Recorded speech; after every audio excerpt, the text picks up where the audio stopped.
Can you believe this? The MSM's relevance is hanging on by a thread, and they're making some very bad moves in their desperation. That's exactly what we saw when Senator Rand Paul went head-to-head with ABC's George Stephanopoulos, and it undid every false pretense of impartiality that the media had put on since. There's also some trouble that George himself has landed in recently, which we'll get into in a minute. But watch this incredible exchange before we dive in. Senator Paul, let me begin with a threshold question for you.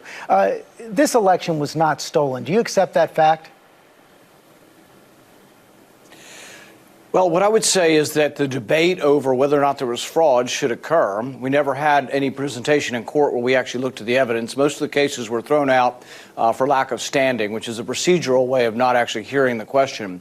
There were several states in which the law was changed by the Secretary of State and not the state legislature. To me, those are clearly unconstitutional. Can't you just say the words, this election was not stolen? What I would suggest is that if we want greater confidence in our elections, and 75% of Republicans agree with me, is that we do need to look at election integrity, and we do need to see if we can restore confidence in the elections. That is the level of hubris you should come to expect at this point, but let's take a minute to pick apart the point that George really tried to make there. The question of whether voter or election fraud truly happens is not for George or Rand Paul to decide, but the courts and legal system, which are meant to be the only impartial platform of resolving that. And it's interesting because you don't even need to be politically partisan to be able to recognize this idea. In the aftermath of the 2020 election cycle, Donald Trump and his allies had brought over 60 cases before the courts at different levels, alleging irregularities in the election process. And what happened? More than 50 of them were dismissed for even a proper hearing at the courts, which effectively pins the matter in the air and leaves it unresolved for the party or person making the allegations. The question remains, is that really a smart move for the stability of the national politics, considering the matter has still not died down several years later? And to what extent does it set a good precedent for the future that bringing grievance to the court at least means they are heard? Whichever way you tilt, the idea that a host sitting in a studio would have the answers over the court itself probably rubbed up against Rand Paul, and he's got a point. Watch the almost condescending lecture that George just delivers here. 75% of Republicans agree with you because they were fed a big lie by President Trump and his supporters who say the election was stolen. Why can't you say, well, I think where you make, I think where you make a mistake, hey, George, where you make a mistake is that people coming from the liberal side like you immediately say everything's a lie instead of saying there are two sides to everything.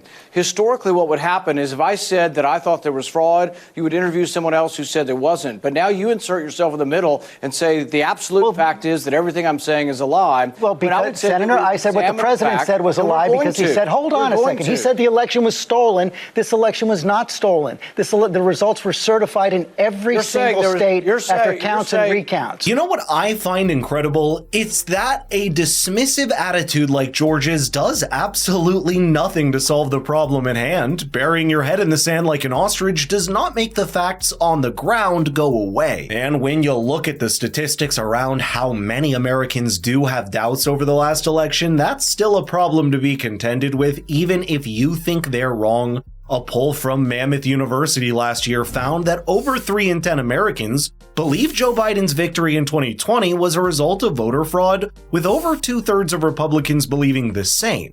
That massive distrust deficit cannot simply be chalked up to a character like Donald Trump, and it presents a problem for the American democratic process that still deserves attention. Remember, being at fault for something versus having responsibility for something are not necessarily the same thing, and when it comes to the millions of people in the country that report a gap in trust in the electoral process, that is a problem that the state, court, and media apparatus need to take responsibility for resolving. But interestingly enough, it seems like the dismissive and condescending kind of journalism isn't restricted to one news segment.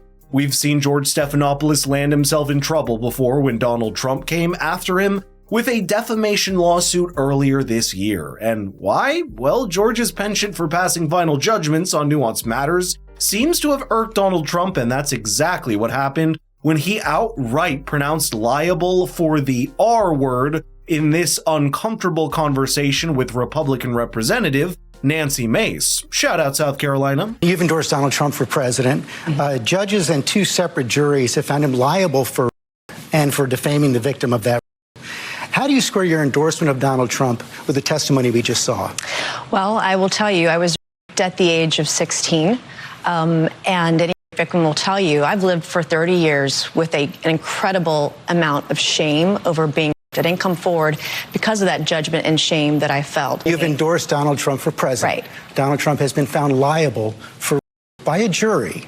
Donald Trump has been found liable for defaming the victim of that by a jury. It's been affirmed by a judge. The legal verbiage around a sensitive matter is so important to keep straight, and yet George fails that test of journalism. You don't have to vouch for Donald Trump's character to realize the difference between being guilty versus being liable, and a civil trial versus a criminal trial, and the legal distinction when it comes to sexual assault. When you look at it in this light, this verdict form of that trial should make things clear. In the E. Jean Carroll case, the jury found Donald Trump liable for sexual assault, and both of those words are important to bear in mind. They do not establish criminality, which is why Trump did not legally have to register as an offender or serve a prison sentence. Sexual assault is also a relatively lower legal threshold, and civil trials, which require a lower evidence bar, are also geared more toward reconciliation and compensation rather than punishment.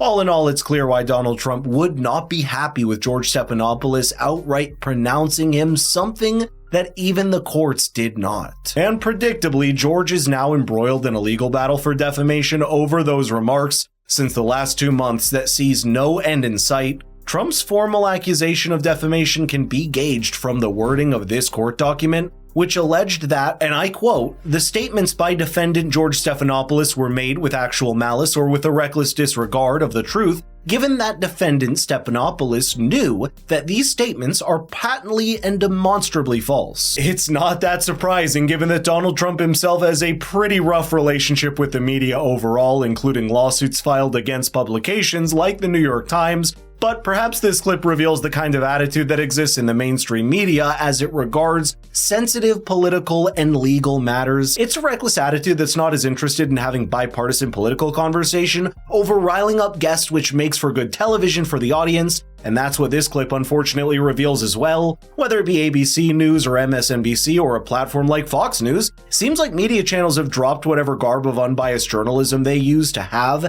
as they lose credibility with the younger audience fast. That means being more interested in sensationalizing segments and serving the confirmation bias of one political group against the other. If that's what's become of mainstream media, maybe we'll see more examples of hosts and journalists landing themselves into legal trouble. And overall, that would be a pretty bleak picture for the kind of political discourse that exists if the audience did not have other means to consume news content. That's the only silver lining we can see as the mainstream media breathes its last breaths.